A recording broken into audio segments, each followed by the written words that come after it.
The Week in Space. CBS News selective coverage of the mission of Gemini 9.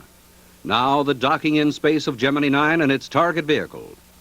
Reporting from the CBS News Space Center at the McDonnell Aircraft Plant in St. Louis, correspondent Walter Cronkite. Everything is going very well with Gemini 9. Stafford and Cernan have chased that target vehicle 70,000 miles, 3 times around the Earth at their orbital speed of 17,500 miles an hour. They have adjusted their orbit upward from the orbit into which they were launched, 100 miles by 168 miles at its peak, to the 185-mile circular orbit of the unmanned target vehicle, and they are now within a mile of the target vehicle as they hurtle over the Pacific Ocean on their 3rd revolution. They are out of touch, however, with ground stations. The last station was at Carnarvon, Australia, on the western coast of Australia, and at that point they reported they were within a mile of the target vehicle. They are supposed to stay out at about that distance, keeping a close eye on the target, perhaps moving into within 100 feet or so of the target vehicle as they approach Hawaii, where they will next be picked up in communication with the ground in about another 10 to 15 minutes. At that time, we expect to know definitely whether or not the target vehicle did drop as it was supposed to upon launch Wednesday, the shroud which covers the target, the adapter, the cone, the point at which the 2 spacecraft will actually join together. If that shroud has been dropped, then this mission goes ahead as planned. If it has not been dropped, then other plans will be made for the mission. At any rate, so far it's going well. They have had trouble with their onboard computer, but at Houston, the Manned Space Center, they say that this should not hinder the rest of the operation and they can go ahead as they are. Hawaii is supposed to acquire the spacecraft at approximately, 2 more minutes from now. But they're giving it a little more time and saying it might be as much as 10 minutes before they're able to get information from the spacecraft, and that information, the first they'll want to know is whether or not the shroud is on the target vehicle. We have some feeling here at the McDonnell plant at St. Louis, where our Space Center has moved from Cape Kennedy. We flew up from Cape Kennedy right after the launch and are here now with Dave Shoemaker and Bob Sharp of McDonnell, who have been holding down the fort here at St. Louis so splendidly. And back there in the spacecraft behind me, perhaps they can tell us what the indications are, Dave and Bob, that we have that shroud may have been dropped. Well, Walter, I plan to collect several cups of coffee over Bob's assurances here that that shroud was going to be off, and the best indication now seems to be 2 blinking lights, those lights that Cernan said exultantly, "I've got them." Bob, what does that mean, those lights? Well, those lights are normally under the shroud. They are on a spring mechanism that retracts back in behind the docking cone. So the shroud has to leave, and then the docking cone has to extend before these lights can be released and they fly out. So if they've seen the lights, that means they're out and the docking cone is, or the shroud is, should not be there. Well, so far we have had no confirmation of that, either from the astronauts or from Mission Control down at Houston. I suppose we could just say that until the astronauts formally see the spacecraft target vehicle and call it in, we just will have to say it looks good, but no one knows for sure. That's the only way we'll know for certain. I'll win that coffee.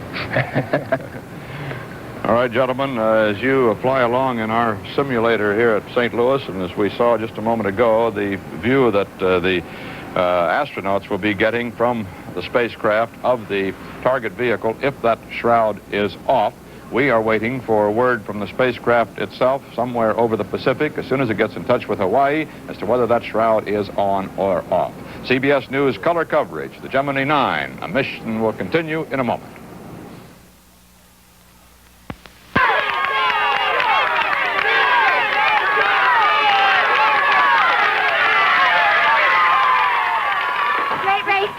Great race, Tommy. If only you'd move that fast when I ask you to brush your teeth. Oh, Mom, the taste of that toothpaste would slow anybody up. You know it's meant to reduce cavities. Sure, but I still get some. Mrs. Wallace, how about Colgate?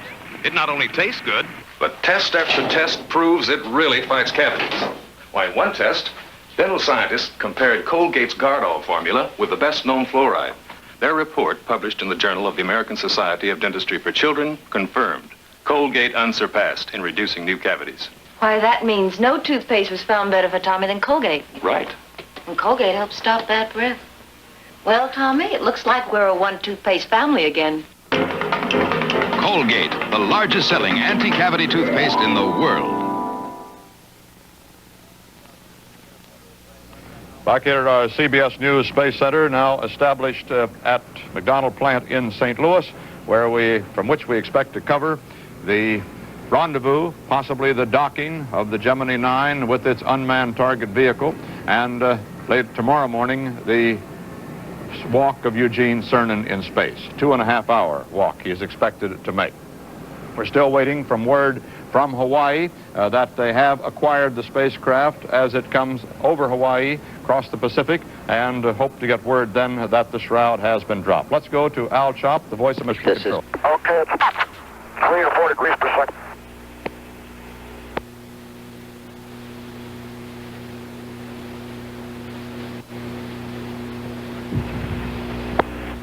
Right, Hawaii. Stand by, Hawaii. Right.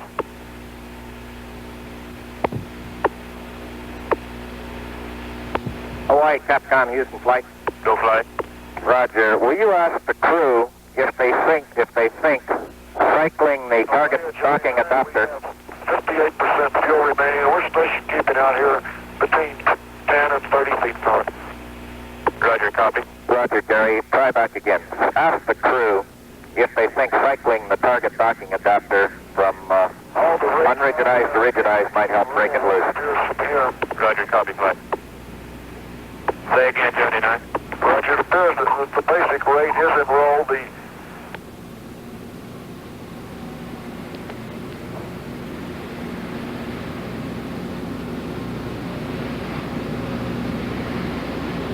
Roger, it appears that the basic rate is enrolled.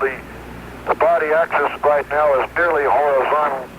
Very slight bit of flight, and the big rates are enrolled. Roger, understand. Do you think there's any possibility of breaking the cone or shaking it loose by? Roger. Why don't you have the crew stand by there, and why don't you try cycling the target docking adapter cone back to the rigidized and then back to the unrigidized. And in between each cycle, actually as you cycle it back to rigidized, have the crew watch it and see if it seems to be doing any good. Roger. And advise them when you're sending the cleanse. Roger. Gemini 9 Hawaii. Hawaii, Gemini 9. I can also see the back two spring. The back two small springs, little 30-pound springs. We're up in about 5 to 10 feet on a jockey position here. And the back bolt is definitely fired. I can see the spring has got the two shells apart about 2 inches. The two halves are 2 inches. You can see that there's quad 4 here that. And it's the pyros, it's the cables on the pyros, the front clamshell driving the strap has fired. You can see the black smudge marks on it. I'm now about 3 feet from it. And those electrical connectors, a quick disconnect, did not connect on either one of them. They did not disconnect, is that right? Too small. And the band is holding the whole mass together. Now stand by one, let me give you a distance on this other one. And in fact, I'm trying to find the cable disconnect. I can't see the cable disconnect. Of course, it would be torn. Okay, the other one, the spring is gone from the back of the other half one, and no piping is still there. It's separated, so both the back is completely separated 3 to 4 inches. And I'll give you another good check. The only thing that's holding the whole mass on there is the band. Everybody's pyro disconnects are one. Roger, understand. We've got about 3 minutes here to our LOS. We'd like to go through one rigidized and unrigidized sequence and have you watch it, and you'd get into a position where you could watch it from. Okay, stand by one. I don't want to be too close to the things cut loose. Roger, understand. Okay, now on the other side. Both explosive bolts on the band have fired, and the band is held intact, by all 4 of those electrical pyros that fired the bolts. It doesn't look like somebody hooked up a disconnect cable. Roger, understand. Disconnects did not disconnect, and that's the only thing that's holding the whole mass intact. Roger. Delaware and Richard Eyes here, can we hack it over the States? Roger, I was just going to suggest it. I'm getting too close to LOS. Yeah, and I'm too close to the nose cone, too. Roger. Okay, Gary, you can advise. Well, stand by. We'll pick it up. Relay that word on to Houston. All 4 explosive bolts have fired.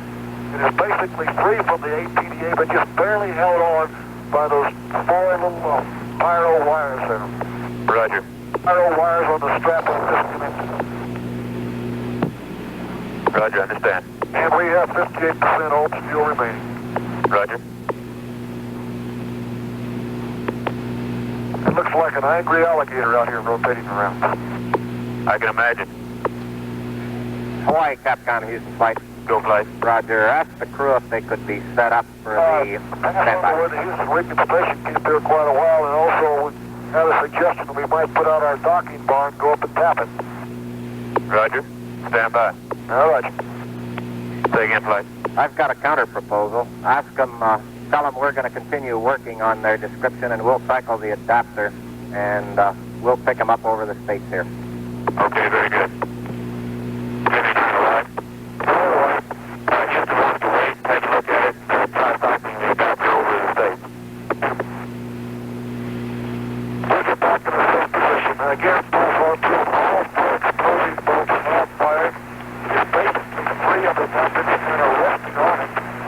The APK adapter there, so 4 little pyro wires on the adapter that's holding the whole thing. Okay, we're having LOS. Springs just about extended in full force. Got LOS, flight. That was voice communication between the Hawaiian tracking station and Gemini 9, and you heard Tom Stafford give a very vivid description of the status of the shroud that is still hanging to our target vehicle. Our next communication, of course, will come when we get over the stateside pass in a few minutes, and we will attempt to bring further information at that time, hopefully a plan whereby we can release the shroud. This is Gemini Control at 4 hours, 34 minutes into the flight. That was a communication with Hawaii. They'll have about half hour almost, a little bit less than that, to discuss this matter with the various tracking stations right on across the states when the communications should be a great deal better, and make a decision at that time as to just what they can do about that hanging shroud. As you heard, the explosive bolts blew, but the shroud apparently hung up on the small pyrotechnic wires. That is, the wires that carry the electric charge to the pyrotechnics, the explosives that burst loose these bolts, which hold the shroud on. Those wires did not disconnect as they were supposed to, and Tom Stafford believes they're the only things that are holding the shroud on. He says he's got an angry alligator up there. The glob has turned into an angry alligator with these big jaws of the shroud at a 25 to 30 degree angle. What they're going to exactly do about this remains to be seen. You heard Tom Stafford's suggestion that they extend their docking bar and go up and try to tap it loose. That came, however, immediately after he had said he didn't want to get too close in case pieces flew off of that thing. So there's a certain contradiction in his own recommendation, apparently. But down at Master Control, Mission Control in Houston, they have some other ideas, and maybe Nelson Benton, who was standing by in Houston, can tell us what they are. Nelson? Walter, we can only speculate, I suppose, right now about what they will do, but as you recall, yesterday, mission officials told us that if they found the shroud in this partially opened position, that would be, from the astronaut's standpoint and from the standpoint of the spacecraft, the most dangerous position that shroud could be in, because they would rather have found it closed from an actual danger to the spacecraft standpoint. The earlier word that we had was that if the shroud is on, mostly they'll just take pictures of it. However, I presume there's great deliberation going on in Mission Control now as to just what can be done to change that angry alligator back to just a nice shroudless glob. Walter?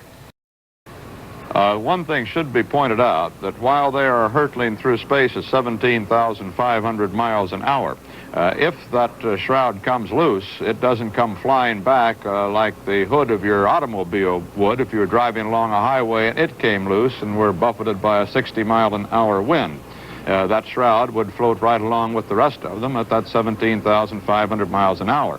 What did concern the space experts before they got this report, and may still concern them, is that besides the explosive bolts, the shroud is spring-loaded, and the springs push besides the explosive bolts blowing away the band which holds it together, these springs have pushed the two pieces of the shroud out at about a 3-mile-an-hour speed. Not enough, they believe, to do any damage to the spacecraft itself, but they wouldn't want a walking astronaut to get mixed up in that. Well, that might mean that they could go ahead and practice their various rendezvous and docking maneuvers with this craft in this configuration with the shroud on, and then when they got ready for the spacewalk, they just back off away and let Cernan do that in the safety away from the target. Dave Shoemaker has a model back here showing us how those clamshells open. And Dave, maybe you could give us a little explanation of that right now. Walter, this, I guess, is an angry alligator. It's pretty hard to tell from the description exactly the position that the shroud is in, but it's probably something like this. Bob, what seems to be holding it together now? How would you describe the situation? I couldn't understand all the conversation, but there's a ring, a clamp ring that goes around this portion of the shroud, and evidently that hadn't gone all the way, was the impression I got, so that the clamshells couldn't spring away. And normally there's a bow in each one of these clamshells, so when they're squeezed together and the ring holds them, this will keep them together. And then when they blow the ring and it's pulled up and released, the ring, I believe, comes off, and the natural bow then and these two clamshells tend to push them apart. Well, apparently, this shroud has come partway off. That would explain why they saw the acquisition lights, and they've also described that there was some separation in here. Also, they talk about at least two possible remedies. One that we heard Tom Stafford mention was just coming up and bumping it. What would be the danger of doing that? I don't know. I can't really think of any danger. David, let me butt in here because the astronauts were getting some conversation from him. All right. Delta V 20, 35-second burn time. 25 all zeros, 26 is 9er 0200, 27 is 0, and forward thrusters up. Roger. It sounds to us like that perhaps the cables haven't pulled the disconnects to the wire bundles, in which case we would definitely have to wait until with the contingency plan B there on waiting till later to look at that. We will go ahead and exercise that TDA as soon as we get acquisition at the Cape. Your platform alignment prior to this SEP will be about 5 minutes from now, so you got that much time to do what you like. Okay, Neil, from here it looks like it's very possible that those wire bundles could have separated. It's real hard to see, but again, as everybody squared away on what's holding the thing together. Well, I think everybody down here is pretty well convinced by your description of the situation. Yeah, okay, I can't really tell whether we have two big umbilicals that goes to the ATDA. I can't tell whether those are still attached or not, but it's the four little wires that go into each of the explosive bolts on the strap that's supposed to have a disconnect on it. And those are all intact, and all four explosive bolts are fired. So it's just the little disconnect umbilicals on the strap that have not pulled. All four of them are still intact, and all four should have pulled. Roger, we're with you, Tom. Texas Remote, California Local. Cal Local.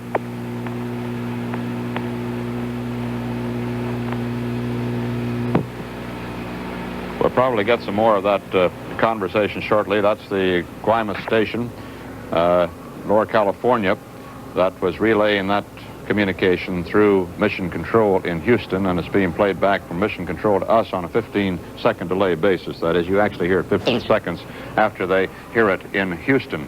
So, Bob, I think that, Bob Sharp, that communication clarified the situation considerably. It is the wires to the pyrotechnic charges in the strap that you were talking about there a moment ago. Bob, there's one other thing occurs to me here. I wonder, maybe you and Dave address yourselves too.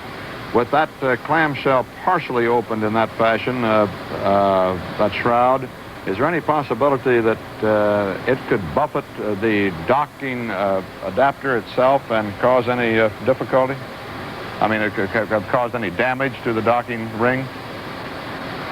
No, I wouldn't really think so. If it's parted there, probably most of the spring force has gone out of that you get from bowing the shroud together there.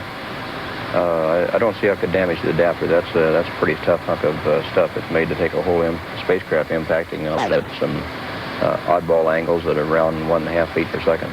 Bob, they suggest that they might exercise, they call it, the ATDA. What does that mean? That they'll rigidize and unrigidize the docking cone, or what? Yes, when it gets over the Cape, then they'll have the capability of sending a command to rigidize the docking cone. That means the docking cone right here will retract back into the ATDA, and then they'll unrigidize it again and cycle it out. And this could, if it's hanging up on the cone or rubbing it a little bit, give it enough of a jar to take it loose. So, Walter, it looks like they've got some really real-time decisions to make up there right now. Yes, and we see now the wisdom of these rather complicated flight plans of theirs, which in this case take them, first of all, over Hawaii before the docking, and then across the United States.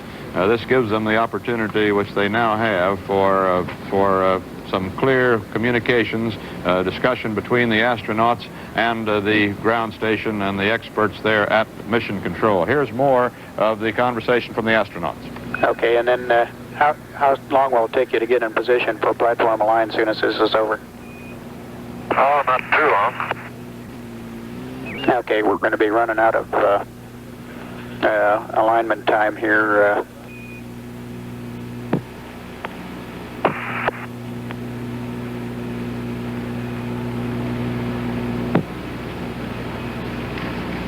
Your pitch will probably be in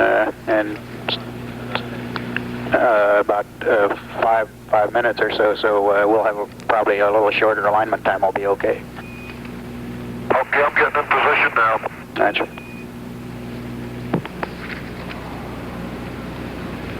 There's one thing about this information from the astronauts is that apparently the target is not tumbling, it's rolling. Neil, have you got any ready to follow my suggestion about extending the docking bar and giving us a tap? Well, we're pretty convinced due to telemetry signals from the cables that they're still plugged in. Okay, well, Jesus, it's barely... I mean, it looks like it's barely... That's right, the big cables may still be there, but once that strap goes, the whole thing should deploy. Right. Are you ready to watch for... we're ready to send the commands now. Okay, stand by. Let us know as soon as you're ready. Okay. This is the command. This is the command to exercise the target vehicle. That maneuver that Bob Sharp explained a moment ago. Neil, send the command. Roger.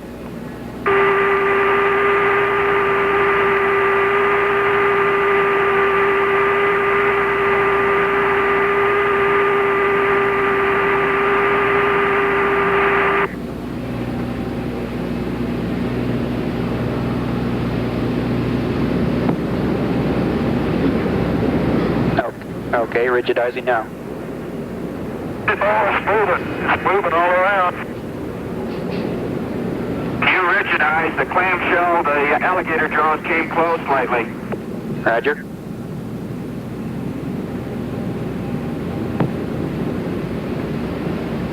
Acquisition grantor.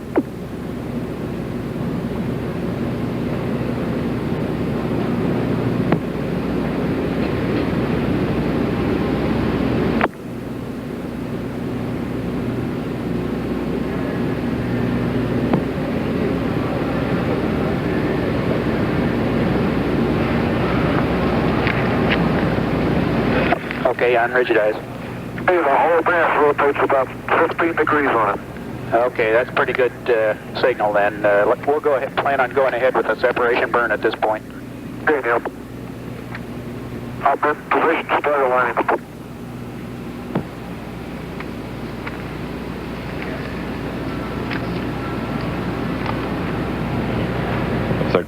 If they're going ahead with the separation burn at this time, as they call it, meaning that they're going to separate the two spacecraft. Okay, you've got about 14 minutes left till separation burn, so guide your platform align and positioning accordingly. Roger. This means they have gone to the alternate plan and apparently do not intend to attempt docking. They apparently have accepted this, what they would probably call in the space program, an anomaly. This problem with the target and its nose cone, and will go to a secondary plan which will provide for the 3 rendezvous that they were planning for this mission, but without the docking, perhaps hoping that something will happen to this shroud in the course of the next couple of days, that they can still get their docking practice in. Chris Kraft at Houston has said that he does not consider docking a priority item in this mission at any rate, since the Armstrong-Scott successful docking went so well in Gemini 8 before they had trouble with their thrusters and had to come down early. They have decided that they can practice on ground trainers the docking procedure almost as well as they can do it up there in space. We have seen a little space drama this afternoon as they checked on that shroud situation. And now they're apparently going to the plan simply to come to do the rendezvous without the docking.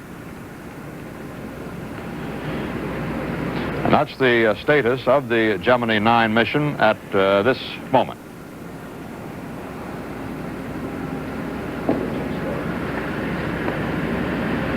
We're at our CBS News Space Center here at the McDonnell Aircraft Plant in St. Louis, on the 3rd revolution, with the spacecraft now coming across the United States and about to pass over the Cape on out toward the Atlantic on its 4th revolution. We now have established that the shroud of the target did not jettison as it was supposed to have when the unmanned target vehicle was rocketed into orbit on Wednesday morning. It is hanging by the wires which connected the explosive bolts to the battery supply in the target itself. Those wires are still connected and are holding the shroud open like a pair of alligator jaws at some 25 to 30 degree angle. They make it impossible to dock with the target adapter. The spacecraft, Tom Stafford, still has suggested he'd like to go up and give the shroud a little nudge with the spacecraft to see if he can break it loose, but Houston has not given him permission to do that. Houston did try rigidizing and unrigidizing, pulling in the docking collar and pushing it out again on the target adapter, and it did move the shroud but did not break it loose. And the last word we heard from Mission Control in Houston to the astronauts indicated that they are dropping for the time being the plans to dock. They're planning now the separation maneuver, which will get them in position for the 2nd rendezvous attempt, and a rendezvous without the use of radar, but only with the use of onboard computers and second. The trouble now is that the onboard computer has been malfunctioning this morning as well, and how they'll go through with this 2nd rendezvous we haven't been told as yet. Let's listen to the astronauts.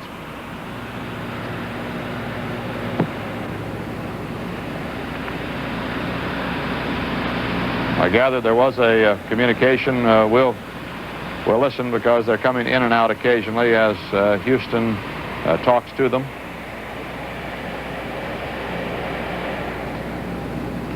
You can see by our map there in the upper corner the position of the spacecraft as it nears the beginning of its 4th revolution. 4 hours, 51 minutes into the mission. You heard the description from Tom Stafford of the status of the target vehicle. At this time, spacecraft and target are passing over the Antigua tracking station area, the northern part of South America. They are beginning the 4th revolution for the spacecraft.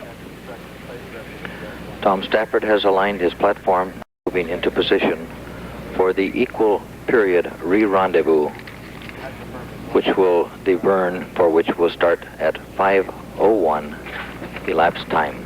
5 hours 01 elapsed time. The burn will be a delta V of 20 feet per second, delta time of 35 seconds. He will pitch down 90 degrees with the blunt end up and fire his forward thrusters. This will place him approximately 2.5 miles above the target, and they will reach a maximum separation from the target of approximately 11 miles. They will be behind the target approximately 11 miles and will come up again and re-rendezvous with the target. During this, after the burn is completed, there will be necessary a slight mid-course correction, which will be figured out by the crew aboard Gemini 9. This is Gemini Control at 4 hours 53 minutes into the mission. This is what is called a radial translation maneuver. It's 20 foot per second, or some 13 mile an hour upward burn of the rockets, giving the spacecraft a new orbit of 179 miles to 191 miles, some few miles above the orbit of the target vehicle. This equa-period orbit of which they're speaking means that although the perigee and the apogee of the two spacecraft do not coincide, they do come back to the same point in space as they come around. Maybe we can get a demonstration of that a little later on from perhaps IBM, one of our graphic people, as to how this apogee and perigee situation works with an equa-period orbit. But that is the basic principle of it. The apogee and the perigee, the high point and the low point of the circle of the Earth, are not the same, but they're in the same plane, and they do come around to the same point again after a complete revolution of the Earth.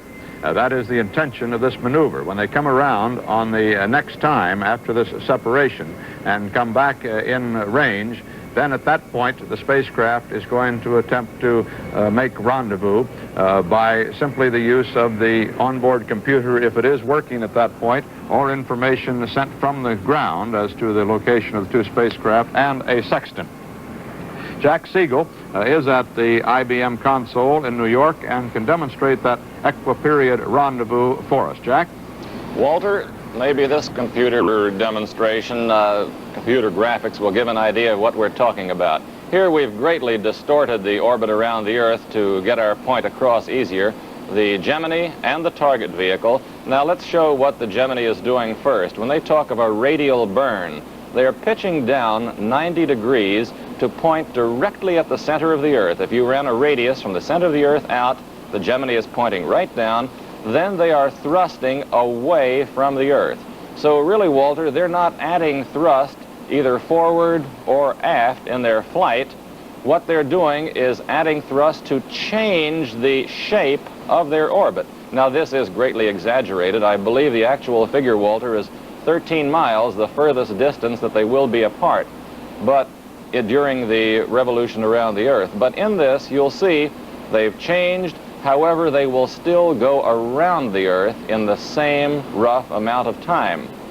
Now, the question that is asked normally is, well, why are they doing this? This is being done so that because they would come back to the same point as originally, that, let's stop this for a moment, when they get to about 80 degrees further of travel to go, 80 degrees radial travel, they'll then use their sextant and just use the onboard computer possibly for computation to try to rendezvous earlier. That's what they'll be doing in this particular case with the equa-period rendezvous. Have I covered that for you? I think you did it very well, Jack. Thank you very much. Those graphics of yours certainly make this orbital physics, which is not an easy subject, a great deal more understandable to us laymen.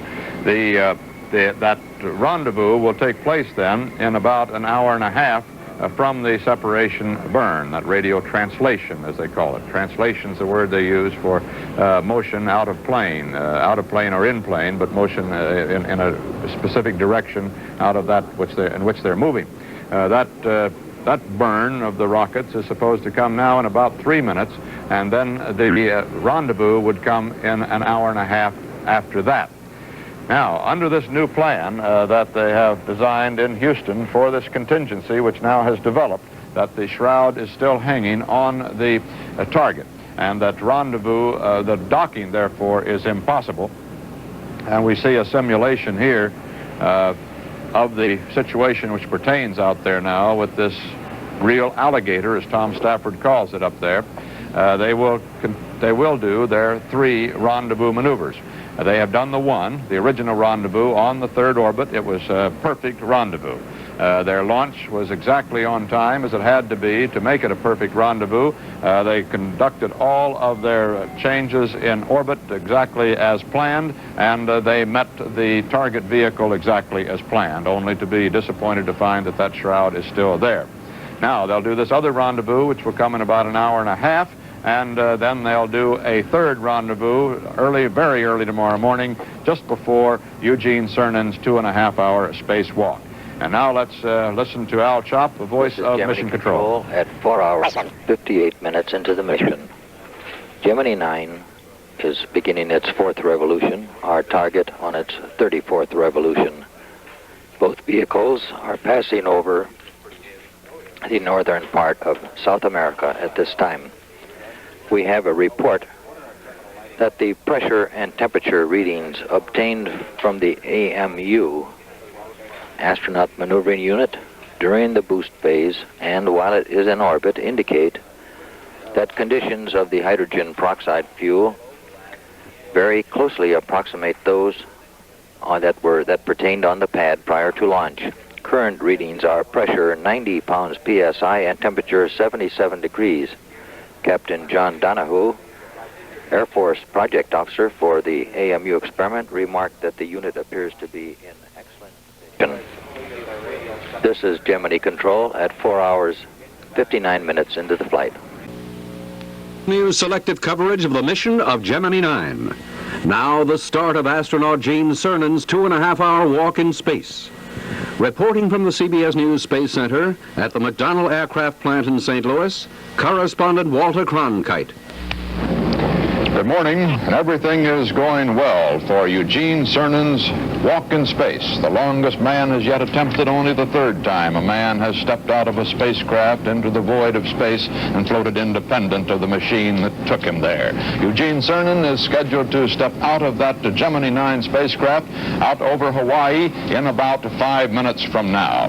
It has been a very restful night for the 2 astronauts. You remember it was the fact that they were fatigued after their very difficult rendezvous operation yesterday that postponed this walk for 24 hours. Well, they napped yesterday afternoon, deep slumber for 2 hours. Then they had 10 hours of a sleep period last night, during which they slept soundly for about 4 hours each and dozed another 6 hours. But they awoke very chipper this morning, a chipper hello down there when they awakened, and ever since then their voices have shown some of the excitement, perhaps restrained but excited, of this forthcoming space walk. This 32-year-old Navy lieutenant commander is all ready to go. The cabin has been depressurized as far as we know here now. That process began almost 25 minutes ago, and it means that now the prime astronaut, the commander of the spacecraft, Tom Stafford, and Eugene Cernan are depending on the pressure of their spacesuits to sustain them in space. The hatch will be opened in another 3.5 minutes, and Cernan will emerge from that hatch. He will not step out of the spacecraft for another several minutes after that. He will stand in the seat of the spacecraft and take in a micrometeorite collection box that is on the spacecraft or mounted right behind him. That box collecting and finding out about the various matter that is floating around in space. He will then adjust a camera and eventually step out of the spacecraft. CBS News color coverage of the Gemini 9 mission will continue in a moment.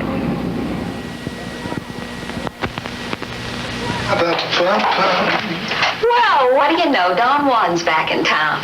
Who's the lucky girl tonight? What's that, lover boy? Trade secret, sis. Kills germs. Oh, come on, get with it. Well, it kills germs, doesn't it? But does it give you long-lasting protection? Well, after a while, I do worry about my breath. Never fear. 100's here. What's 100? Colgate 100. It's a new oral antiseptic. I always use 100 to feel confident, day or night. I just do what it says on the label. 100 gives hours of power. Hey, I can feel it go to work. You're right. When 100 was tested directly against the best-known mouthwash, 100 proved better protection against germs for hours. Hours. Never fear. 100's here.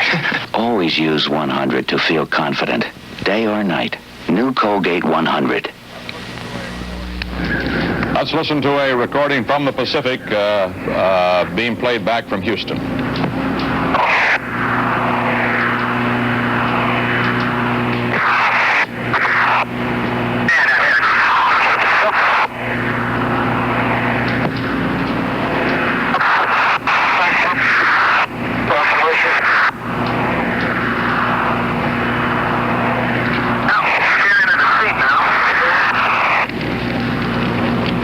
This is a very difficult translation to understand. They are reporting preparations to open the hatch. My heel caught on something? That's all right, I'm all right now. Here comes the boat.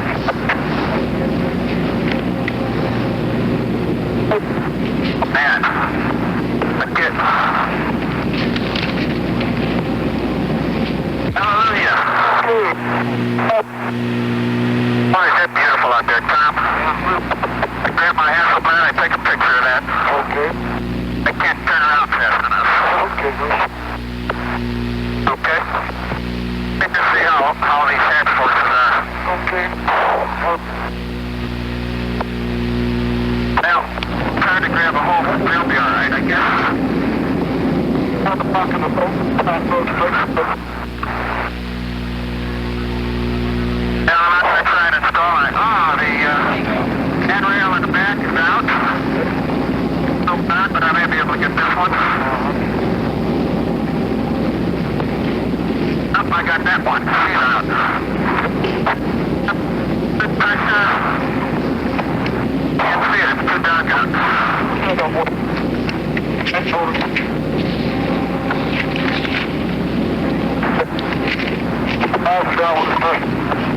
Okay, my visor's down now, Tom. Okay. The times you see being supered there on your screen are times to the opening of the hatch. I checked the game limit. Okay, I'll check again, but I already put them there, Tom.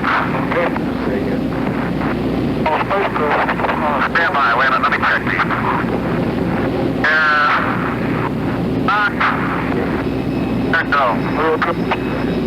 Now, I want to float out. I'll just throw the ball, don't see the next. It's a little bit dark yet, Tom. Let me see. I'll just throw it up.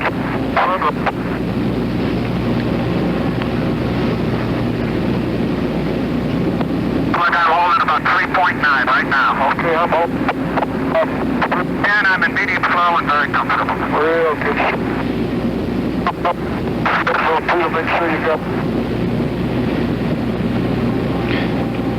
Okay, I'm turning around and trying to get S12 now, Tom. Okay. S12 is the recovery of the micrometeorite box. That's the little box right behind Cernan's head as he stands in the hatch, which he's doing now. He's standing in the hatch. He's turning around and trying to... That one. Yeah, okay. If I get on the instrument panel, I keep them coming out. This is our simulation here in McDonald. What's going on right now? Everything else is pretty nominal right now. 3 points. This is a small box, which is to measure the impact of the micrometeorites. Little specks, hardly larger than pebbles of sand, smaller than pebbles of sand. scientists interested in just how hard they do impact a body. And this box has been... Okay, the S-12 lanyard's gone. Here comes S-12, Tom. Okay. I still got it. Okay, I'm leaving go. What you're hearing is a conversation between Cernan and Stafford. He's handing down this micrometeorite box. Yeah, they're in the clouds. Yeah.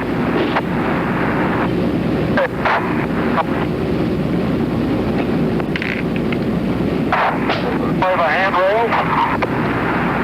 Handrail is deployed. Okay, come on there, you guys.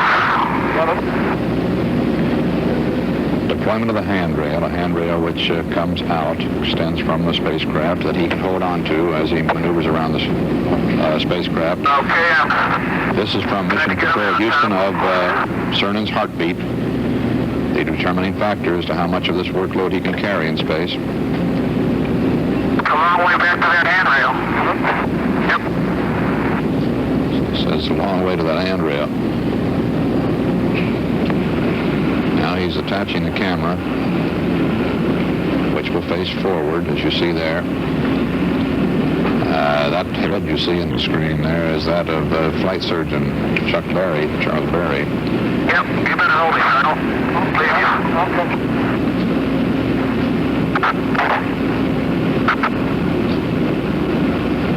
The man you see in that space.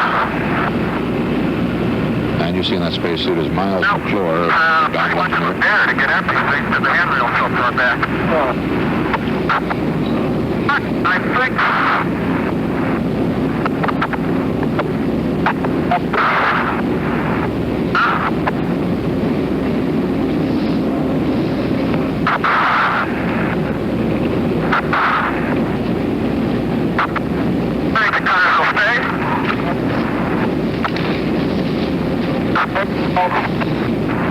Pull me back down. I'll pull you down. Okay. Pull me down some more. Okay. Okay. That broken transmission sounds as if Cernan has stepped out of the spacecraft. Okay, Tom, put me back in more. I don't see anything waving off the adapters from here.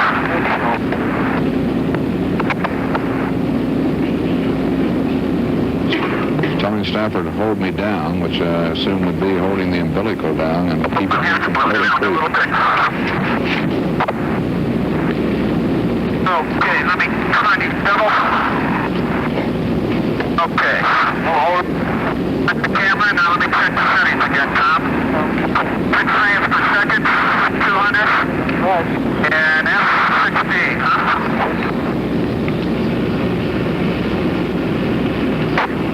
Strange world out here, you know? Yeah.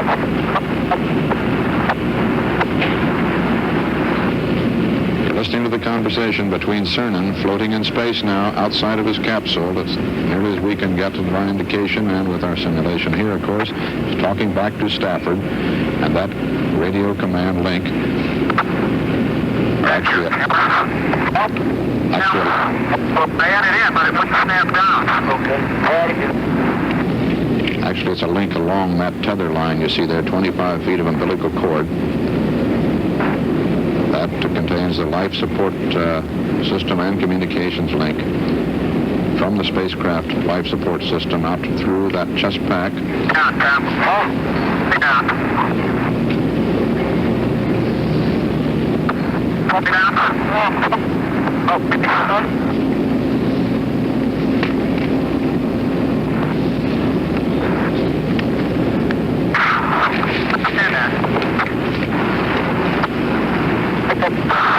Okay, hold on a second.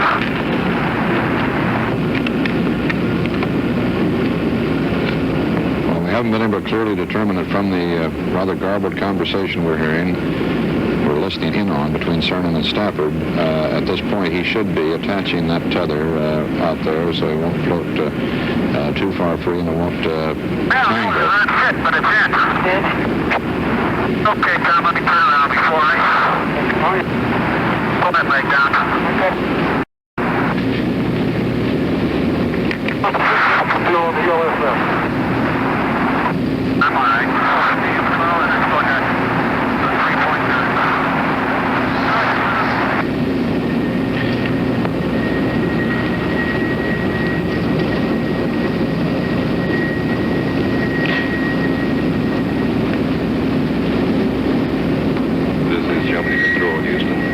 during that? Gene Cernan going about his duties in a very businesslike way, it sounded to us here on the ground. The communication a little choppy to start with. They improved as we moved through the center of the Hawaii circle. And we lost acquisition about a minute ago. We should pick them up again in about 2 minutes via California.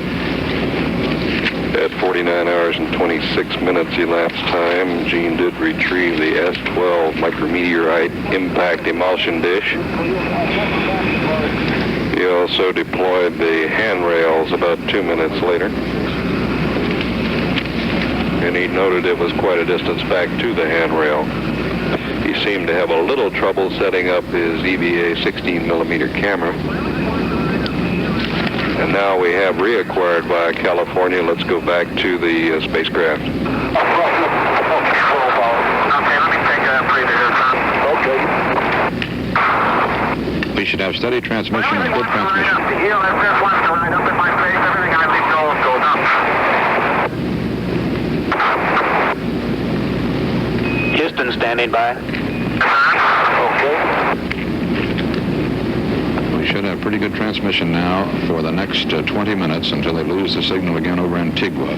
The pass over Southern California and down around the Texas border in Mexico, out over the Gulf, but in communication with the Texas stations, then in the Kennedy station, Bermuda, and Antigua before we finally lose the signal again on the spacewalk. Hey, Dick, if you're listening, and I know you are, boy, got a beauty coming.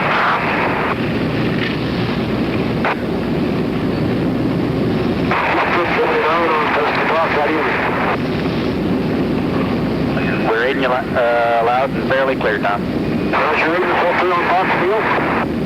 Roger, you're clipping a little bit, Tom, but we're getting most of it.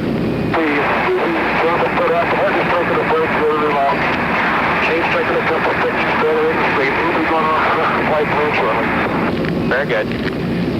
Cernan at this point should be attaching that mirror.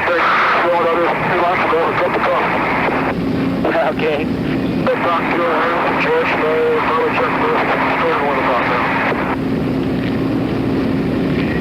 That mirror so that Stafford can see Cernan and go to the back of the spacecraft.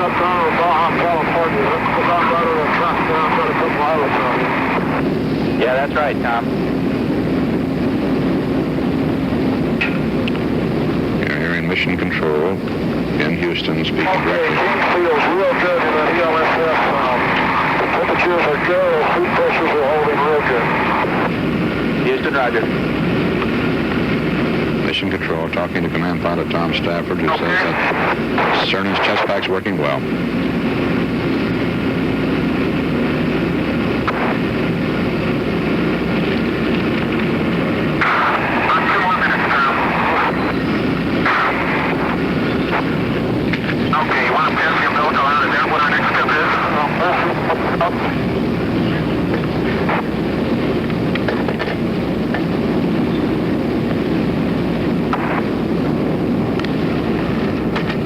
That's a 25-foot umbilical cord on which he is maneuvering.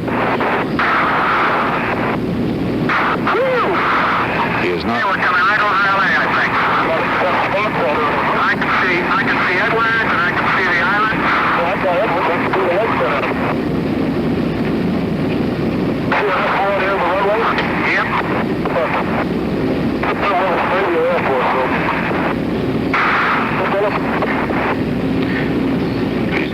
He's not actually maneuvering now. He's floating free. He'll maneuver later on in the spacewalk if they backpack. Yeah, keep the bags as close to you as you can.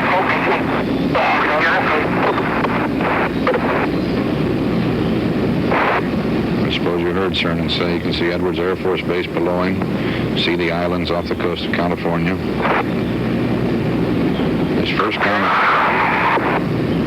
when he stepped out there was, it's wild out here. California. Yeah. Okay, can you pull that in anymore? Okay. Go ahead and put it on, please. Do what? You can't, you got some here? Throw it out, give it to me. That's not talking about it. Got a 6.5 right here. Okay.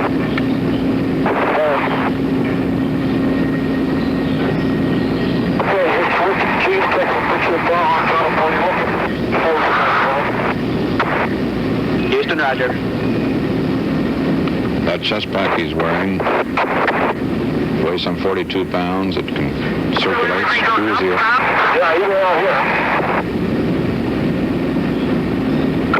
Okay. Down the nose. Okay, wait a minute. Take it a little bit slower here. It's only right down.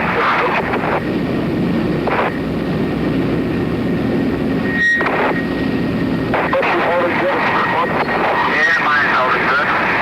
More comfortable. Okay, you better give me the doctor bar, man.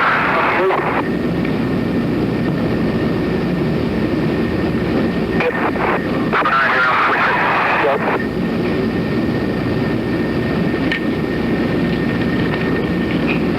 My information's really all around out here. Well, but it's pretty much.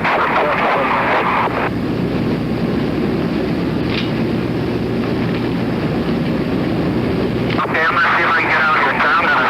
Okay,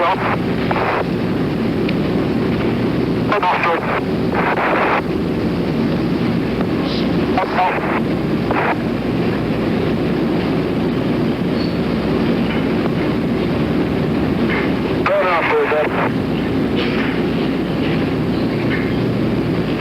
I'm gonna go up. I gotta get myself to still forward. He's not maneuvering now, just floating free. California local. Texas remote. California local. Yeah, get there and I'm down a little bit.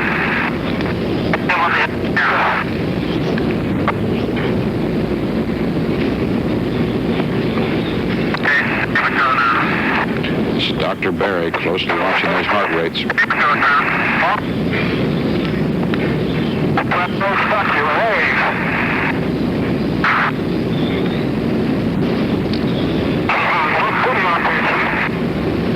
Sure trying to float up for him. That's fine. Like you're upside down there, the small first thinker.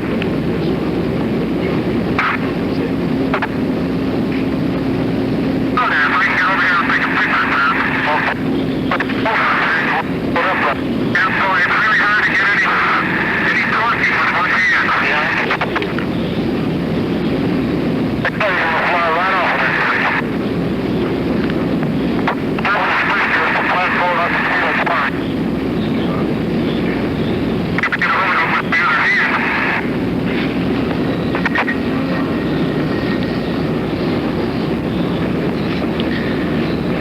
What Cernan is doing out there is testing the dynamics of this free float in space. Just what happens when he throws one arm out, for instance. Does he flip over from just the exertion and the reaction to that? And the dynamics of the umbilical tether, what that does, when he pull on the tether like that, does the spaceship itself move, or does he pull him back toward the spaceship?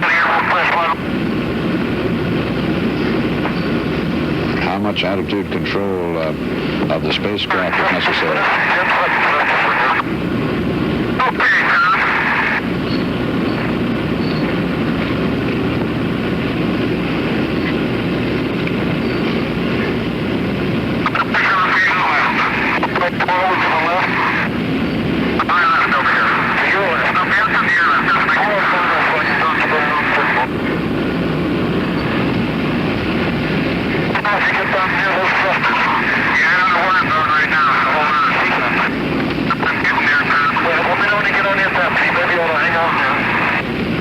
What's the time of spacewalk?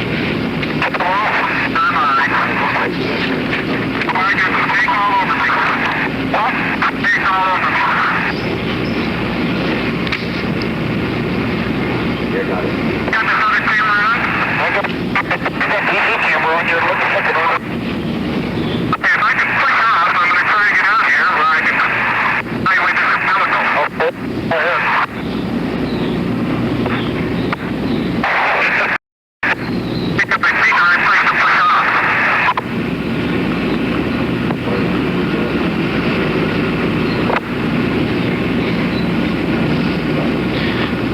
The spacecraft is just about now south of Cape Kennedy. Real good. just about south of Florida now.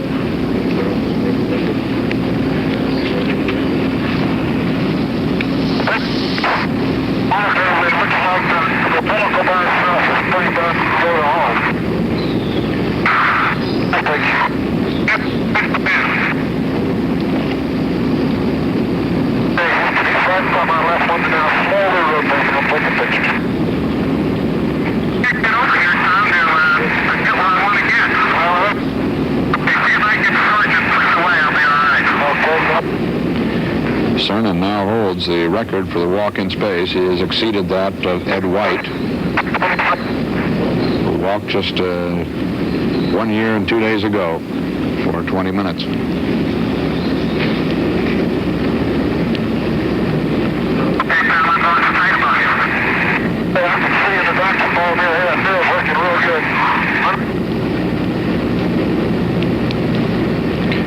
At this point, Cernan comes back to the hatch. He will step down in the hatch to readjust cameras.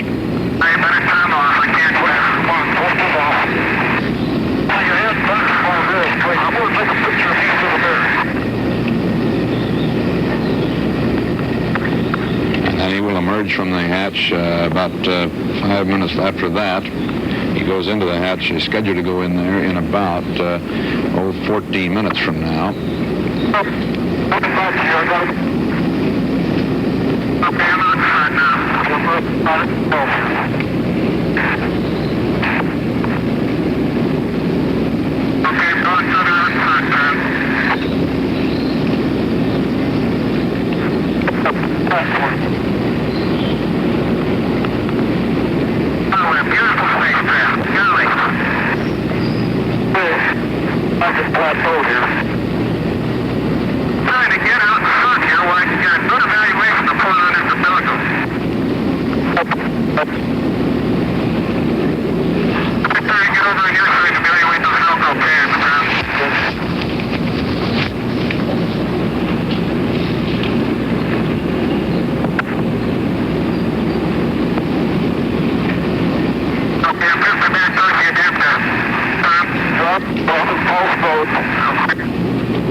See clearly here the handrail.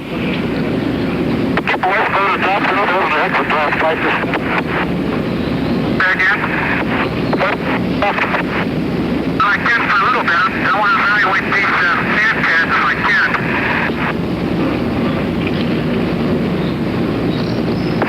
Okay, now I'm stuck on this thing with a hand pad right now, but they won't stay. Velcro's not strong enough here. Velcro won't hack it, huh? No, not there, Mona. Look, that nose is not off slightly. As near as we can tell through that garbled transmission, he's trying these Velcro patches, which you see our suit engineer here at McDonnell, Miles McClure, testing there too. These are patches placed on the spacecraft to conform. The only control I have is the umbilical, and of course the shorter it is, the better control I've got. Velcro is this material, little nylon loops on one piece of material and little nylon hooks on the other, thousands of them, that hook together. Women are familiar with them, and dress fastenings, that sort of thing. In space, in the weightlessness of space, this Velcro material has turned out to be very useful. They can... I'm trying to go out here now if I can. Away from you. Head out in here. They can support the full weight of a man. Okay, I'm at the end of the umbilical. At least that is so hoped, and that's what they're testing. He's got Velcro pads on the palms of his hand, and Velcro pads on the spacecraft to help him maneuver around the spacecraft and to hold on to it in this weightless state to keep him floating away. He's also got these Velcro pads on his knees. And he's got these handrails additionally.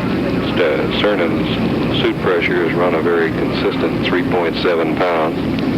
Stafford's suit pressure 3.6. Stafford's heart rate has been a very steady 90. Cernan's has oscillated some, running fairly close to 155 during work periods. He notes the shorter the umbilical, the more control he has. And at one point, he referred to having snake all over me. This is a nickname the crew has given the umbilical. They're talking again as we pass over the Florida coast.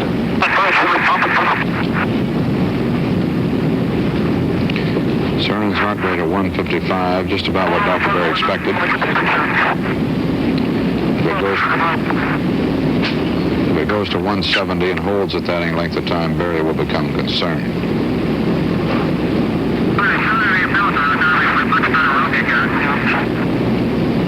The reason for high heart rate is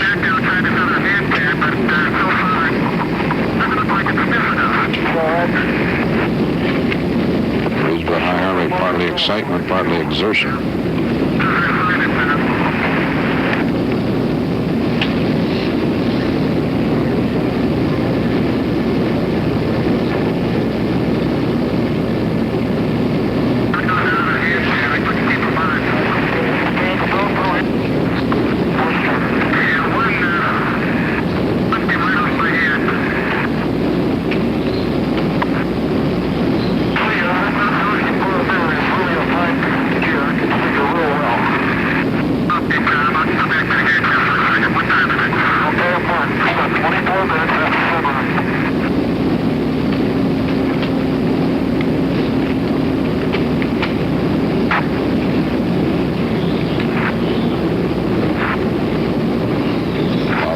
Cernan is working this hard.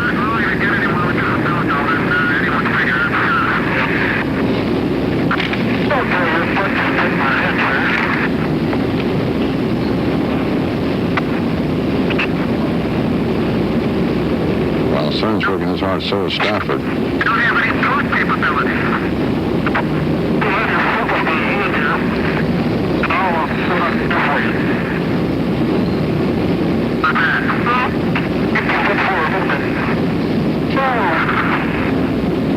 Stafford's suit is pressurized also, and it makes it very difficult for him to move while he controls the spacecraft.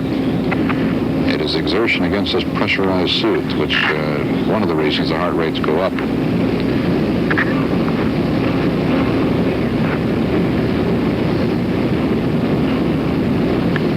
Man has now, on this Cernan mission, accomplished more in space than any of the two previous spacewalks.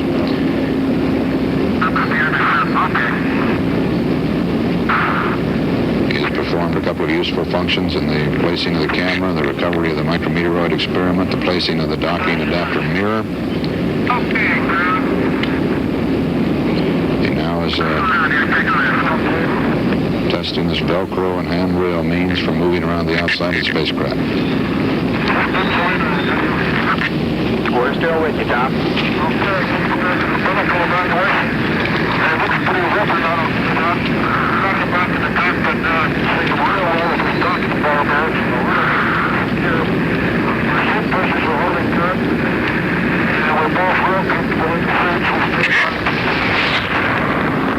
Roger, we got that.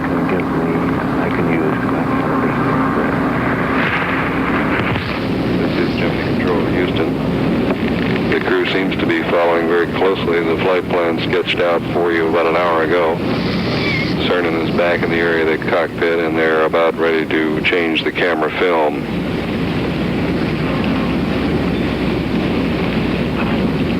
We're on the far eastern edge of the Bermuda acquisition zone, which overlaps with Antigua. And if we get some additional conversation, we'll go right back there. We're due to lose that signal with Antigua at 11:35 Eastern Daylight Time. Several times you heard Cernan refer to the fact that he had no torquing or roll ability. on the umbilical. Of course, he does not have a handheld maneuvering gun, as did Ed White. He does note a tendency to float upwards above the spacecraft with the umbilical, which corresponds very closely to the experience of White. Let's go back now to the conversation.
This is a simulation of the next chore, which is to return to the spacecraft, stand in the seat, conduct a couple of more quick missions, changing the camera, etc., and then he emerges again for even the longer portion of this total 2.5-hour walk.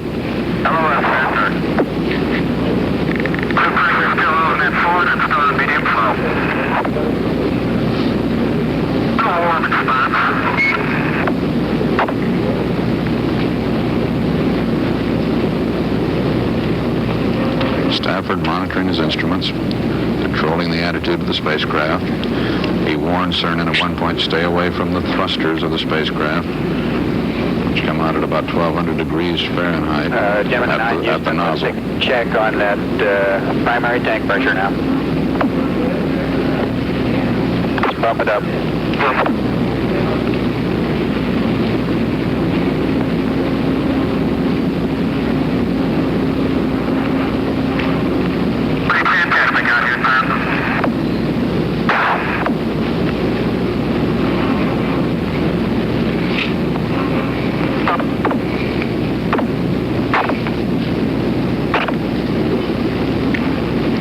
Mission Control in Houston talking about the primary tank pressure. It's the pure oxygen tank, I assume that they're talking about. The tank which furnishes the life support oxygen to Cernan and Stafford while they're in the space suits.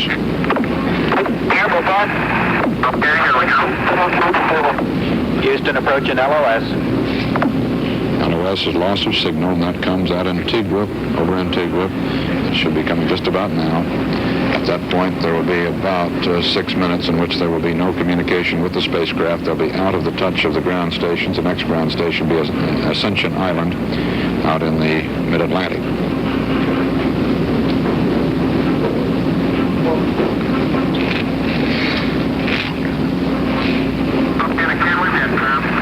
Dump up the photo cover all squared away, please.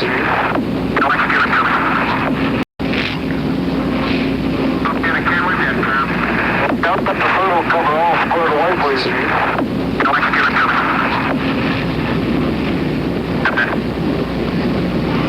What you see here is in our McDonnell simulator with Bob Sharp, our prime astronaut, helping Miles McClure, the McDonnell suit engineer who has been simulating the part played by Cernan with some of his equipment there. Signal with the spacecraft. Ascension will pick it up at 50 hours and 1 minute into the flight. We presently read 49 hours, 57 minutes. That's Paul Haney relaying the to the crew noted that they had changed the film in the EVA camera. Stafford noted at the end of that conversation that they had jettisoned the thermal curtain which protects the AMU device in the after end of the adapter. He's also illuminated the EVA lights. They are now, or in about 20 minutes, we'll be moving into a night area. The flight plan calls for Stafford to extend the handrails and the foot bar in the adapter area, which Gene will be braced against when he dons his astronaut maneuvering unit. Meanwhile, Cernan is to move to the adapter area and inspect the area generally and look at any strap hangings that might be part of the separation from their Titan booster. He didn't note any earlier. We got a very brief report there. He didn't see a lot of straps as we saw in the Gemini 6 spacecraft. So Cernan will, in about 5 minutes from now, move out of the spacecraft again and back to the back of the spacecraft to the adapter section, where he'll stand through the night side pass around 20 minutes, putting on his astronaut maneuvering unit, and then venture forth again. CBS News color coverage, the Gemini 9 mission, will continue in a moment.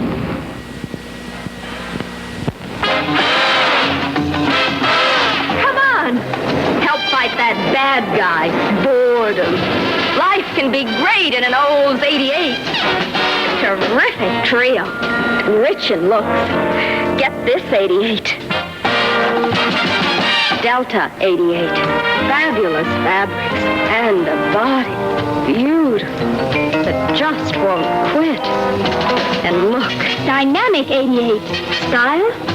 Got the others beat by a mile. Power. Up to 365 horses. But wait, here's another goodie.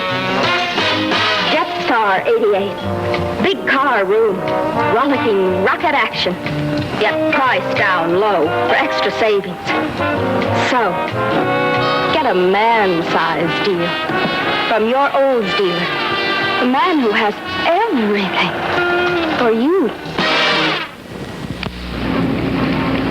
This is Walter Cronkite back at our CBS News Space Center McDonnell Aircraft in St. Louis, where we've been simulating the spacewalk that Cernan is now taking. Paul Haney is having an announcement from Houston. Yeah, this is Gemini Control Houston. Well, we just got in on the end of that transmission from Houston. What Paul Haney had just reported was that all of the readouts on the ground at the mission control in Houston are very favorable on this walk of Eugene Cernan's, including his heart rate.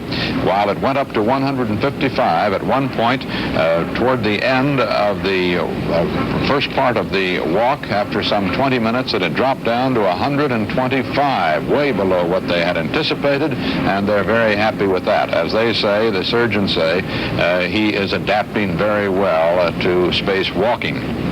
Doing very well indeed, and apparently every part of the spacewalk has gone absolutely perfectly so far. He had a little bit of difficulty perhaps attaching his 16-millimeter camera to the forward side of the hatch, which was his second mission after emerging from the hatch, or after opening the hatch. That hatch opening took place on schedule over the Pacific. By the time they were over Hawaii some 30 minutes ago, they had the hatch open a little bit ahead of schedule, if anything, and Cernan was standing in the seat.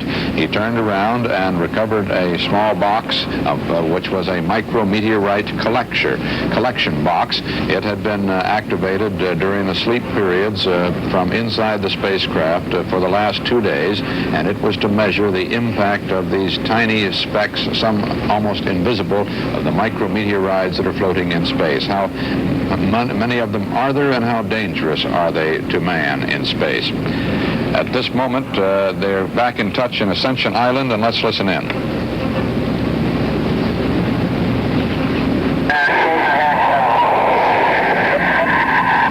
Roger.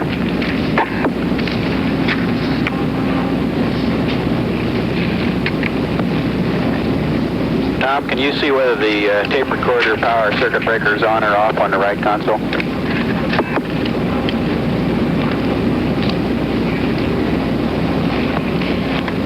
That's probably the same circuit breaker that they had trouble with earlier in the morning before the spacewalk began, and caused an uncontrolled roll. And they're just making sure from Houston that that circuit breaker is still off. They don't want another violent roll while Cernan's out there.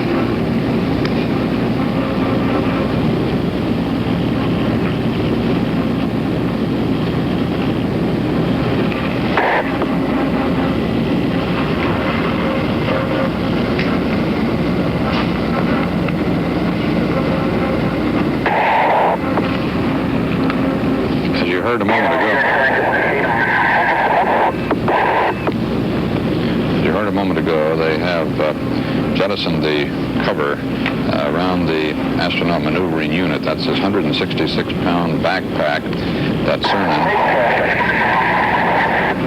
Cernan will don in the back of the spaceship.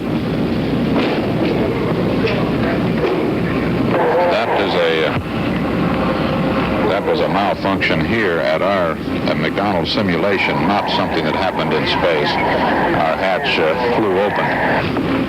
I repeat again, that did not happen in the space flight. It happened only here at this remarkable simulation which McDonnell Aircraft has built here at St. Louis. McDonnell, the people who build the Gemini spaceships and built the Mercury ship before that.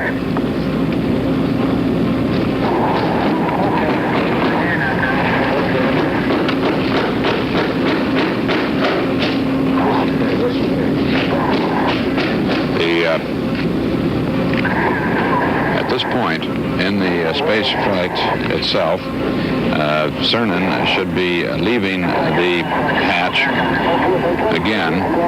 The dark side period is just coming. They're going through their space night, which lasts about 20 minutes in the orbit that they are now in. They're entering that over Africa, and Cernan emerges from the spacecraft, goes to the back of it, back into the adapter. The adapter section of the spacecraft is that section which controls the life support systems and so forth while they're in orbit. And it is jettisoned before retrofire when they return. Right now, it's a solid ring, about 3 feet deep and some 10 feet in diameter. Back in that area, he's got a place where he stands on a footrail, holds onto a handrail, and then dons this big pack on his back, this 166-pound automatic or astronaut maneuvering unit, which will make him, in a sense, a one-man spaceship with full control capabilities. The first time this unit has ever been used, far more sophisticated than that used by Ed White on his walk. And actually, the question in space is whether, as elaborate a piece of equipment as this, it will be needed, or will a simple handheld unit, such as that Ed White used, be adequate.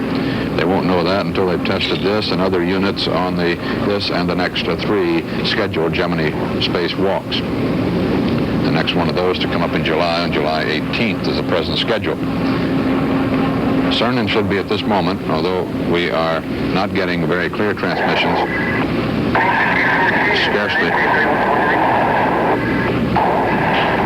these are scarcely readable transmissions, as you certainly know.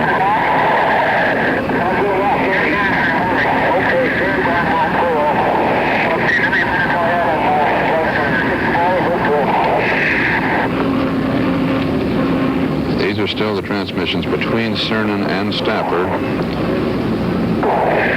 that the ground is monitoring. In this case, they're monitoring at Ascension Island.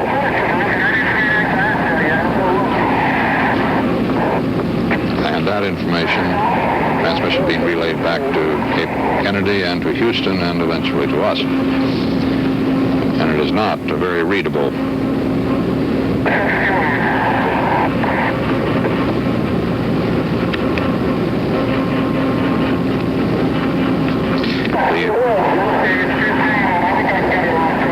So far, this flight has proved out just exactly what Ed White had suggested earlier from his short walk, and so far this flight has been very much like Ed White's walk, with a few exceptions. Cernan has done more out there than White did in the first American spacewalk. He did recover that box with the micrometeorite experiment. He set up the camera. He set up that mirror that you saw that will permit Stafford to watch him as he goes to the back of the spacecraft. And he tested, as did Ed White, the dynamics of the umbilical cord, what happened when he pulled on it, what happened to the spacecraft, and so forth. And now he's getting ready and is going back to the back of the spacecraft to get into that unit during the next 20 minutes and prepare for the further walk in space with his fully controlled maneuvering unit, a one-man spaceship. CBS News color coverage of the Gemini 9 mission will continue in a moment. As America's Gemini heroes whirl through space, they take along equipment specially designed for the Gemini space trips. Among the gear selected was this special toothbrush made by the makers of Pico-Pay toothbrushes. This unique brush is just like the Pico-Pay brush you'd use at home, except it's made with a specially resistant material to stand up to the high temperatures and oxygen levels of space. Just as this special Pico-Pay brush goes along on Gemini flights, so this regular Pico-Pay has become the toothbrush more dentists recommend. You see, Pico-Pay was professionally designed to do the best possible job of cleaning your teeth. Every feature was designed to fight cavities. Handle, head, even the tufts are tapered deeper to clean deeper, where cavities often start. So remember, for the best possible job of cleaning your teeth, get Pico-Pay, the toothbrush recommended by more dentists.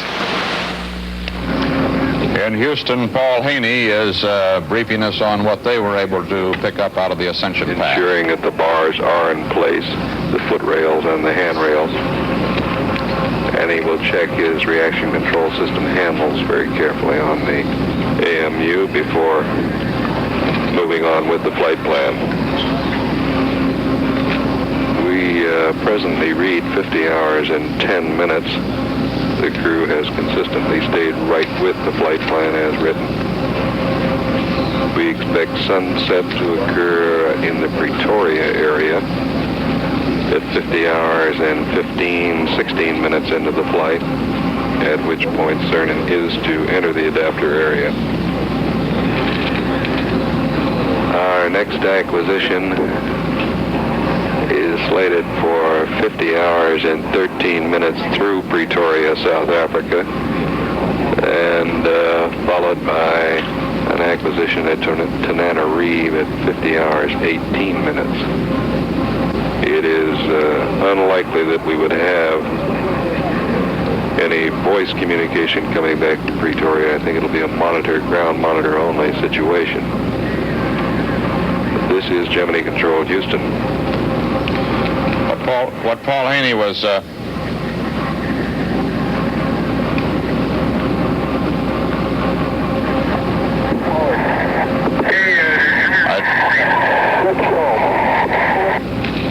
don't know what that transmission is unless it's a tape playback. They're not supposed to be in touch with anybody right now.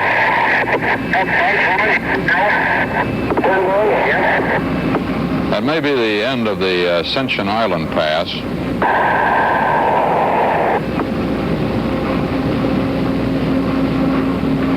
As you know, these tracking stations are placed strategically around the globe to keep a constant touch with the spacecraft as is possible. But this is not possible given the present state of the radios that can be carried on these spacecraft with weight and space limitations. And with the large ocean spaces and large jungle wastes, well, there just aren't enough tracking stations and ships at sea to keep in touch with them at all times. So there are some points where signal to them is lost. One of these points is coming right now, and they will be out of touch with the Ascension Island station out in the middle of the Atlantic. From there, for about 2 minutes, to the Pretoria, South African station picks them up and carries them along for another 8 minutes. Then they're out of touch. Take that back.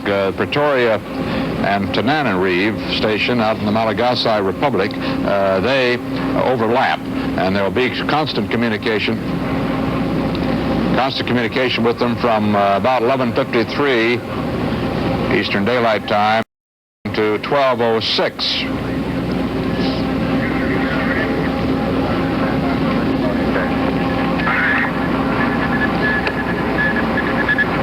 What you're hearing now is Houston contacting Pretoria and Tananarive, checking out communication before the pass. Temperatures and pressures existing in these two suits. In Stafford's suit, pressure at last reading, which was the Cape downrange reading, shows 3.67 pounds per square inch.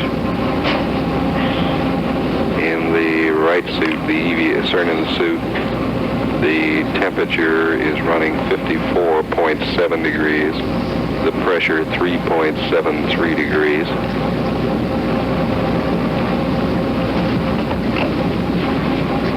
Meanwhile, the AMU hydrogen peroxide, the gas fuel, which has not yet been activated, the system still is inactive until Tom Stafford turns the switch in the cockpit.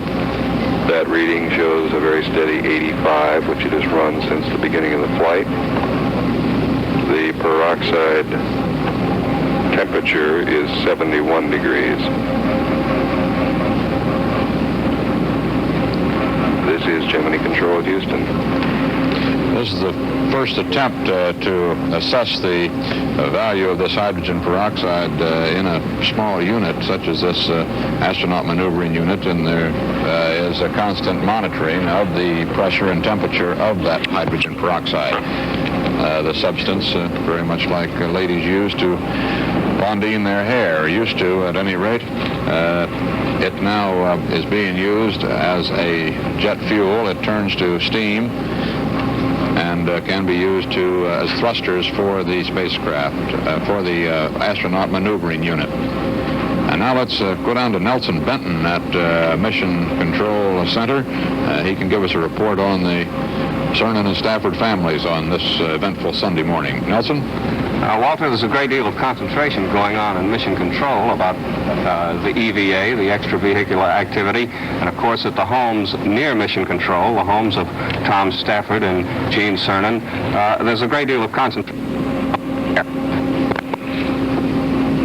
The Stafford home, Neil Armstrong's wife. Neil is the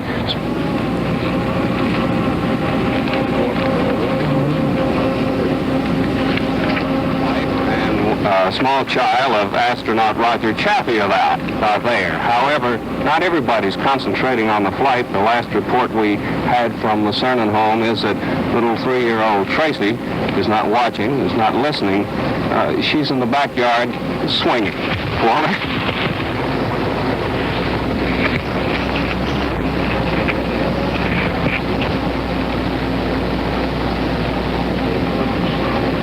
Cernan back in the adapter of the spacecraft now as darkness settles down, settles over the spacecraft, which is on an orbit around 185 miles, just about that at which it left its target yesterday.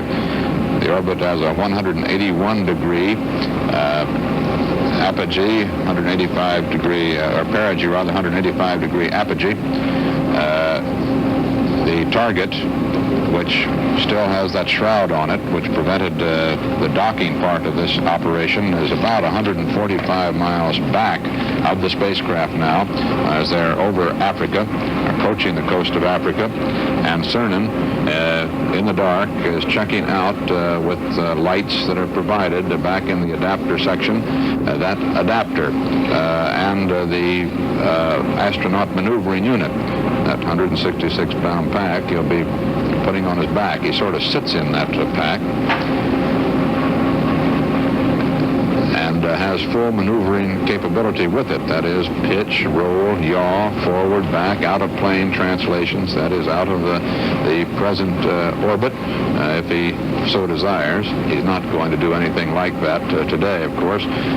This unit would provide, presumably, if it proves out, as well as they expect it to today, the capability for an astronaut to perform independently in space.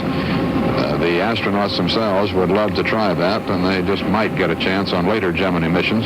But until they've proved out this system on a lot more flights, they're not going to let the astronaut loose.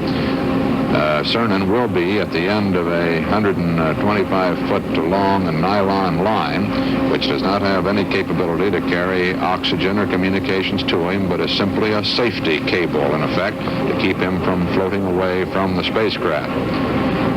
He backs into this AMU, as you see Miles McClure, our McDonnell suit engineer, demonstrating for us here in this remarkable simulation that McDonnell and CBS have built here in St. Louis.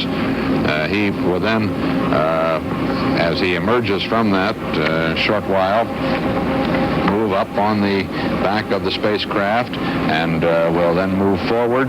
He'll get out in front of the spacecraft, and with his maneuvering unit, he will go forward and back, sideways, up and down, and finally, after 2 hours and a half in space, he will return to the spacecraft and the hatches will be closed again. Yes. At the moment, the hatch is down to within just a 2 or 3 inch opening, just enough to protect that umbilical cord on which Cernan is still connected.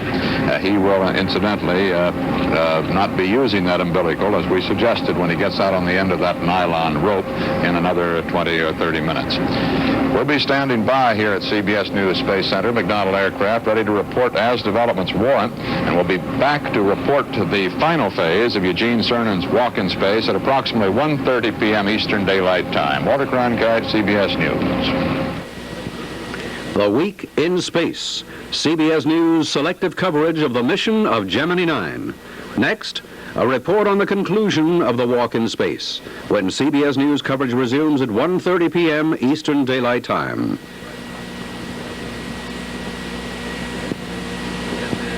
This is CBS.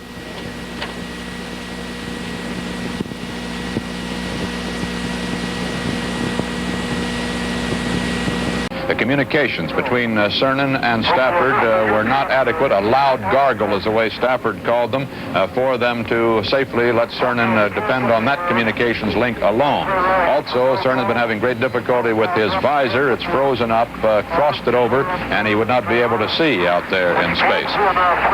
Let's hear some more of the conversation.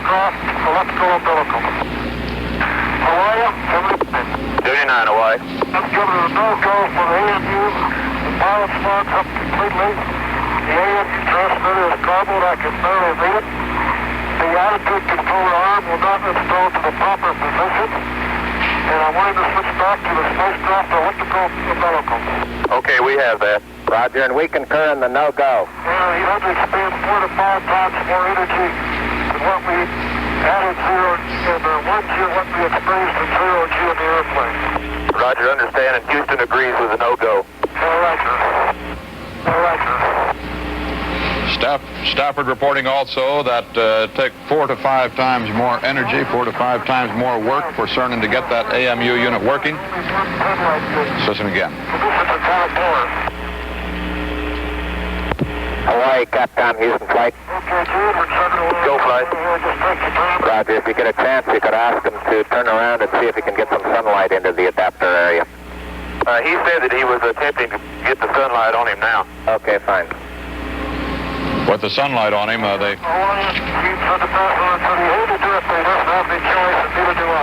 Roger, we understand. With the sunlight on him, they might be able to Right away. warm up and... Okay, he's and back that on the spacecraft. freezing and the fogging of the visor, that probably will happen. But all of these other malfunctions with the AMU mean that, as you heard, Stafford had recommended and the ground had accepted the recommendation that they abandon that AMU experiment. Still fogged up. Did you read it? What hasn't been entirely clear to us here on the ground is whether the visor that is fogged is the primary visor, the same sort that all the astronauts wear, or This is Gemini Control, Houston, 51 hours, 8 minutes into the flight. At last report, Cernan said he still had approximately 75% fogging condition on his visor. And while the situation is still in some doubt, it does not appear that the AMU will be used during the mission. They're going to have another reevaluation as we move into the California area of acquisition. We are acquiring now at California, and let's stand by. Well, apparently there is some reconsideration in Houston.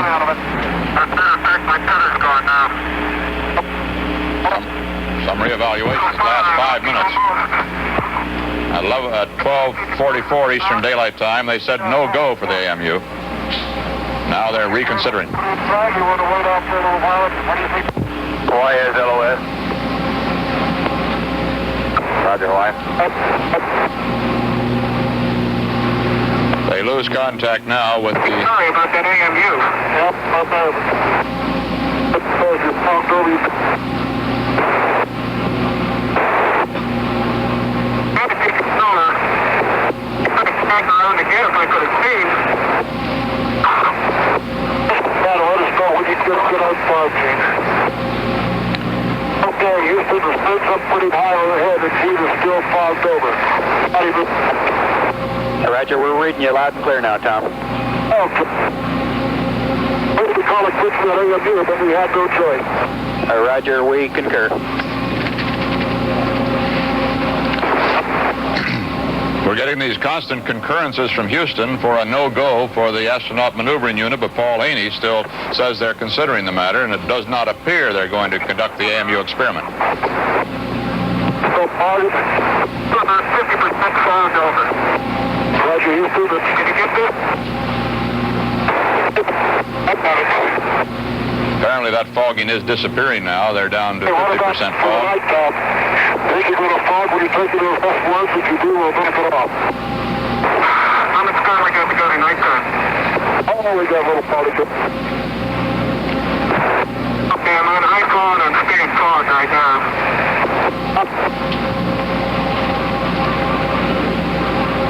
By our Colesman orbital map there, you see where they are. You might have Gene check his emergency bottle pressure when he gets a chance. Roger, we will. We're planning. He's on high rate deal, and he is still fogging. Roger, when he can see well enough to read that bottle pressure, we'd like to get an idea what it is. Well, Roger, we'll do. Pete, can you read your emergency bottle pressure on the chip? Yeah, it's about 6,800. Houston, did you copy 6,800? Roger, very good. Hey, like there's an airplane in the contrails down there. Can you see out there? I can see right through my nose, but I can't see in front of my eyeballs. We're coming up to LA. I've got the Falls Tree and Indio and down there with the mountains around it. I've got Palos Verdes down there and San Clemente Island. Yeah, that's some kind of a first, Tom. Yeah.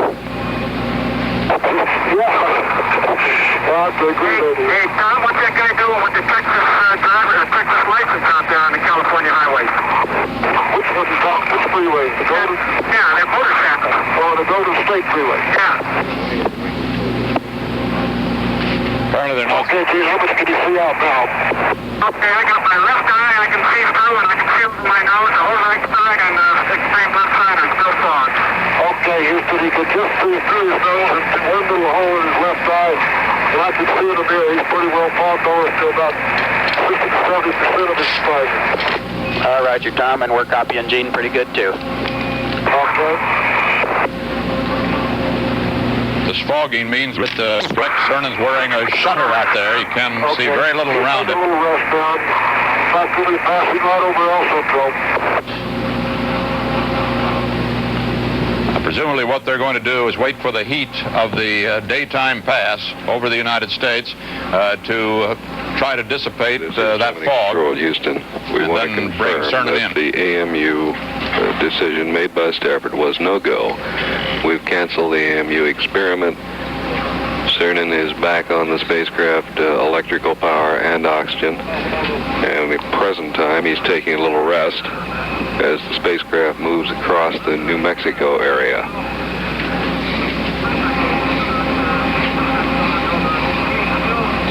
The attempt to connect up with the totally independent astronaut maneuvering unit, the AMU. The amazing visual definition that he could see through a little spot where his nose was, but he could not see through where his eyes are.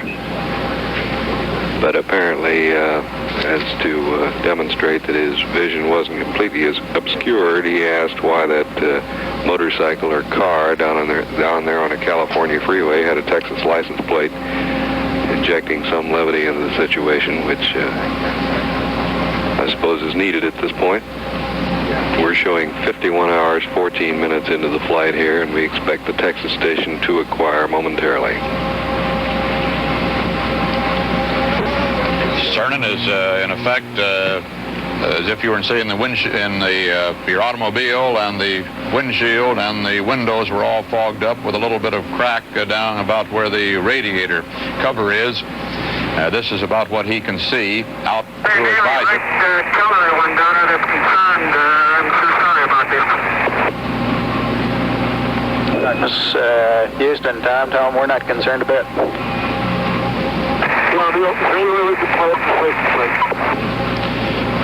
Stafford apologizing for the fact there. While I'm standing here, I might place you. The bathtub did hang up, by the way.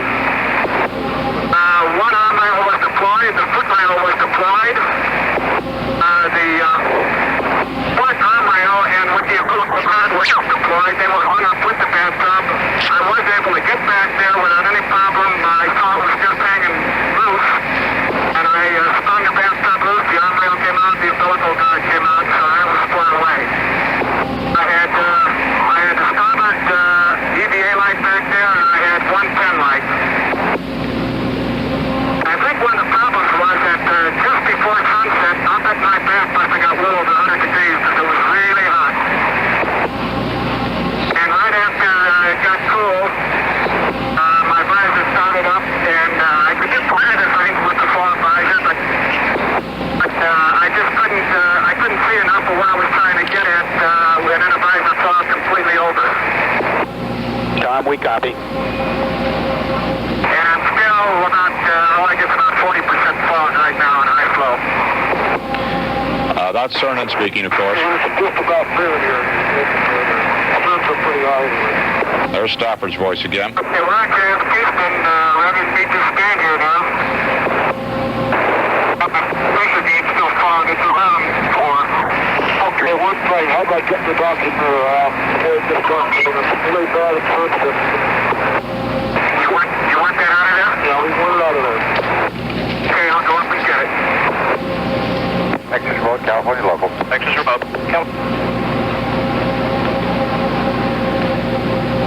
Temperature goes down about to minus 250 degrees. Mr. Cernan's moving up now on the forward end of the spacecraft to retrieve the rear view mirror, which he mounted on the docking bar at the earlier in his extravehicular activity.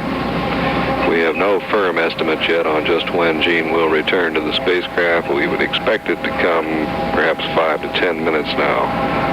The flight plan showed that he could remain out up to 5 hours and 50 minutes. He may elect to take the full time. It's just not known at this point. His fogging is now reduced to about 40%.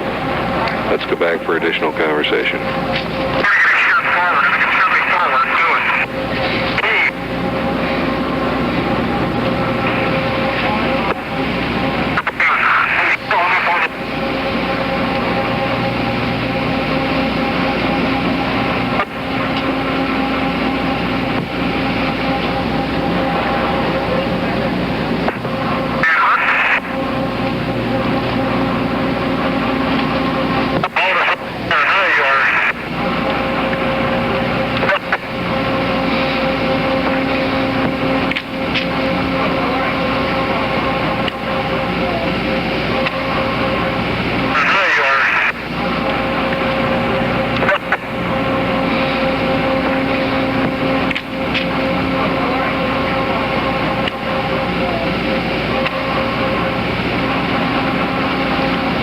Cernan is back in the forward part, or working his way toward the forward part of the spacecraft now, having spent the night side pass back in the adapter section and finding that this astronaut maneuvering unit was not functioning properly so that he could use it in space.